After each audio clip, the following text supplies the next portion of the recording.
Robert, thanks for joining us today and taking time out your obviously busy schedule to just do a little interview with us Sure.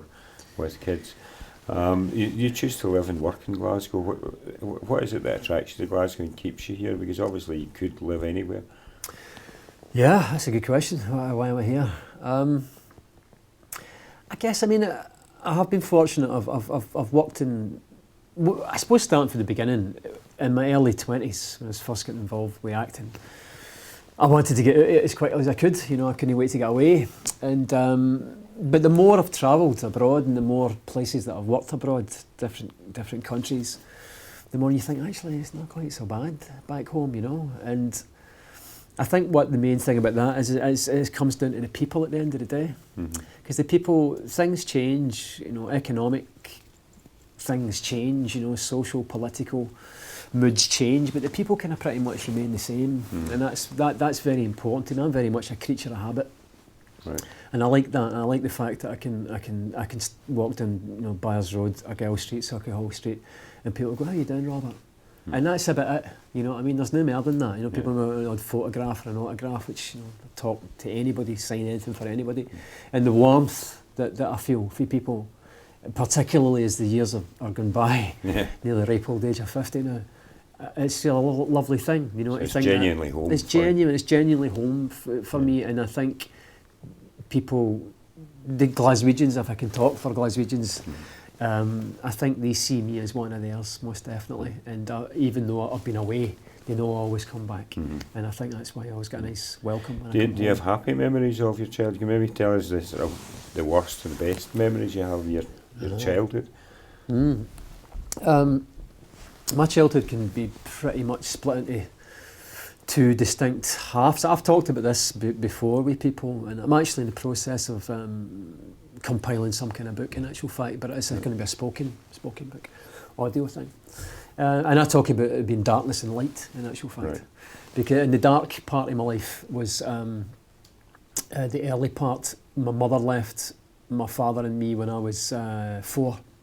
So you're talking about 1964, 65. And my father had a nervous breakdown, and it was just, a complete disaster. And he just went on a spiral, and we ended up over in the East End. We'd always come from the West End in the north of Glasgow, most of me and my family, my father's family.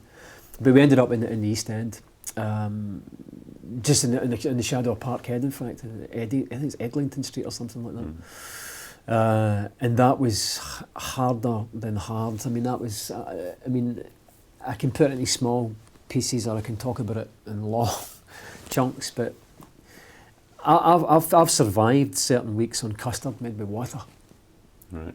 for an entire week, Right. And at the time, the reason for that is my father was really struggling, struggling to work, struggling to get any kind of help. Plus, he was also seen as being a bit weird because it was a single parent family, but it was a man. Right. So that was, even the single parent, the notion of the single parent family back then, even in itself, was a wee bit swept under the carpet. People didn't want to talk about it. But particularly with a man, with a father, there was something strange about that, So my father was continually actually trying to keep me from getting dragged into care.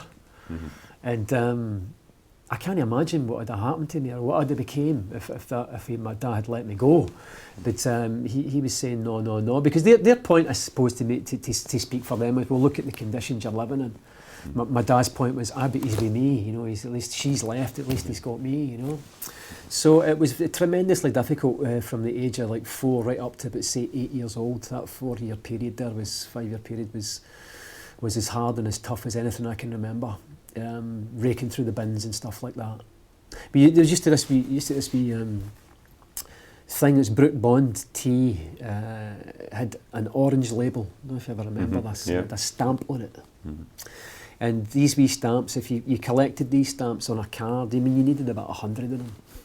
You collected all these wee stamps, and that was worth, I think in the old money, it was something like 2 and 6. Something like that, 12.5 pence, that is. And with that 2 and 6, with that 12.5 pence, you would take that to the local grocers and you would get a wee box of messages. And you get a tin of macaroni and a tin of beans and a loaf of bread and stuff like that. But who's got 100 stamps? So you had to find them somewhere. So that was many nights I spent in the East End of Glasgow, raking through the bins looking for the rich bastards that had thrown their stamps out. The ones that didn't care about them. But that was so. You can imagine from that how harsh it actually was for me. Yeah. Yeah, but you obviously have some good memories of it as well. Yeah, I mean, from that point, pretty tough, pretty difficult back then, but things changed dramatically when my father, probably my dad, started to get his life back together again and started to accept the fact that his life was different now, and he had a kid to look after, and he had to go out and make money and earn and stuff like that. And the only way to do that was to try and get me involved, get somebody to keep me. It was difficult because my father. Here's another thing. This is quite. I don't know whether we want to talk about this or not. But my dad married a Catholic, right? That was frowned upon by the rest of the family, so we were pretty much shunned because of it. Right. That rubbish, right? So I've lived with that my whole life. That sectarian bollocks. So anyway, he'd managed to get his life back together again. He moved back to the West End of Glasgow, the West and the North, where I still are. And he found a flat. He's getting bed sits, bed sit flats and stuff like that. Back then in the East End, it was all about factors, factors homes, tenements, single ends, stuff like outside toilets, all of this. So we were in the West End, and we were in bed sits, and we got a place, number 42 Belmont Street, was where we ended up. And that, a few weeks went by, and I remember my dad. We talked about it, subsequently, obviously, He had this rent money he was piling up, and the landlord hadn't been for the rent. And he didn't really know anybody in this house at all. So eventually he chapped some of the doors in this flat, and each door got opened up by a more colourful person than the rest. And they were like, the landlord's away, he's gone, keep the money. It's like, keep the money. So my dad was very much the wee collar and tie man, very, very, everything to the law, letter of the law. And he's like, but I need to still, no. Keep the money, everything's fine, he's away. So that's what transpired, and we'd found ourselves in a commune. Right. Didn't know that's what it was then, that's what it became, that's what it was called later. And variously there's other rooms, so there was other kids there, right. the same age as me. So the first time I had people that understood my situation, understood them, and that was an amazing time in my life. An explosion of colour. You're talking about the 60s and the tail end of the 60s now, and the whole summer of love thing for the States had hit these shores. So it was wonderful, extraordinary, and a beautiful time for me, and probably the reason why I'm an actor. Right.